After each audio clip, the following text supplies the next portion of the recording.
27 Sep 2017, a combined Sprint and TMobile US would be well positioned to build a monster 4G LTE network, OpenSignal CEO Brendan Gill told Mobile World Live MWL.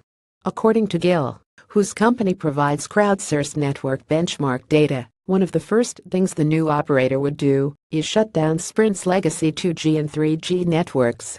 The move would free up nearly 40 MHz of 1.9 GHz PCS spectrum, which could be refarmed for new 4G services. That's the equivalent of an entirely new high-capacity LTE system, rivaling the 4G network TMobile has already built in the Oz 17,002,100 MHz band, Gill pictured, left observed.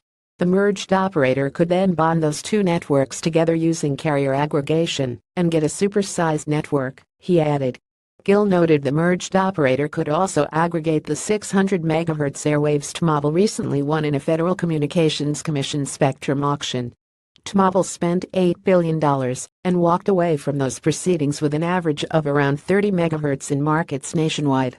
Gill said a network combining the spectrum bands would be capable of supporting theoretical download speeds of 300 Mbps nationwide and up to 450 Mbps in certain markets. While real-world speeds are often only a fraction of the theoretical total, Gill told MWL the new network could easily double the average speeds TMobile offers today. To show what a combined network might look like, Mosaic, a company known for its spectrum coverage maps, this week revealed a new merger map depicting the aggregate spectrum holdings of TMobile and Sprint. See image below. Click to enlarge. Perks for rivals. However, Gill noted it is unlikely the FCC would approve a merger between TMobile and Sprint without requiring the operators to divest at least some of their spectrum holdings. A key target, he said, would be spectrum in cities where the combined assets are particularly substantial. Other operators, including top rivals Verizon and AT&T, would be the likely beneficiaries of such a move, as they would probably have an opportunity to buy those airwaves. Another scenario which could trigger spectrum changing hands is a contract clause. By way of example, Gill pointed to a failed AT&T bid to acquire TMobile in 2011. When the U.S. government signaled it would block the deal and the companies dropped the effort, a clause in the merger agreement forced AT&T to hand over some of its Oz spectrum to TMobile.